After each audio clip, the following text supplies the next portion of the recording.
دنگا ساعت لیدا چیچه مایت خویدا چیچه رابط رنگا حتی بخاطر جوریدا دین بستن گرنگا چندی بچف درنگا حوالی تشخورابن تجی وکی وانابن. Au Kurdistan irakien, Médecins du Monde est revenu en urgence en octobre 2014. Parti de Syrie, l'offensive de Daesh en Irak a contraint près d'1 million de déplacés à l'exode. Des musulmans, des chrétiens, des yézidis. Barakat Zendin Hassan est l'un d'eux. J'ai 12 enfants, heureusement tous sains et saufs. À Sinjar, je vivais de ma terre. Aujourd'hui, je n'ai plus rien. Je n'ai pas fait d'études, mais je sais ce que sont les droits de l'homme. On demande nos droits, c'est tout. Nazer Mahma est pharmacien dans l'équipe mobile de Médecins du Monde qui sillonne le district d'Amédi pour venir en aide aux déplacés. Yézidi lui-même, il partage la destinée de ceux qu'il soigne aujourd'hui. En août dernier, pour arriver jusqu'ici, j'ai dû porter mon père paralysé sur mon dos. On n'avait ni eau ni nourriture. On soulevait les pierres pour en lécher l'humidité. On a tout abandonné, les maisons, le pays. Beaucoup n'ont plus d'argent ni de travail pour en gagner.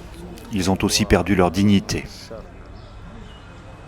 Son réconfort, Nazer le trouve dans l'équipe Médecins du Monde qu'il a rejoint dès novembre et sa mission. Dans l'équipe, il y a des musulmans, des chrétiens, des yézidis. On travaille en harmonie, dans la tolérance. Chacun essaie de comprendre l'autre. Les gens qu'on soigne nous font confiance. Ils savent qu'on est des leurs, qu'on partage le même malheur et la même volonté de s'en sortir. Dans le district voisin, à Zako, Médecins du Monde soigne la population du camp de Chamiskou. 25 000 déplacés sous la tente. Parmi eux, Obed Khalaf Kidir. Il était directeur d'école à Sinjar. Le 3 août, quand on a fui Sinjar, Daesh était partout. On a dû courir dans la montagne. Ils nous ont tiré dessus. On a vu des morts sur tout le trajet.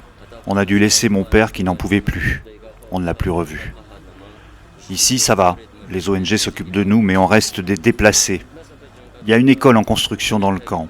J'espère la diriger, remettre mes enfants et tous les gosses du camp au travail. Le plus tôt sera le mieux.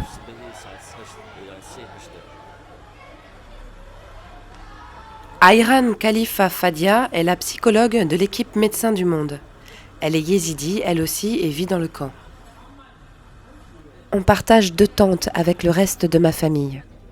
Il manque ma grand-mère, dont on est sans nouvelles, et 2 cousins qui ont été tués. Mon travail, c'est d'abord d'écouter les gens, le récit de leur souffrance.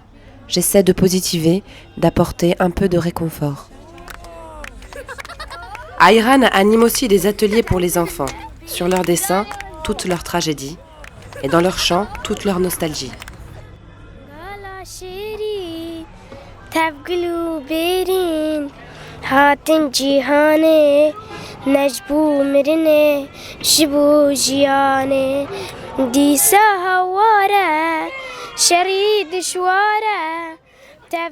Les experts prévoient un doublement du nombre de déplacés au Kurdistan irakien quand la bataille pour la reprise de Mossoul à Daesh va commencer.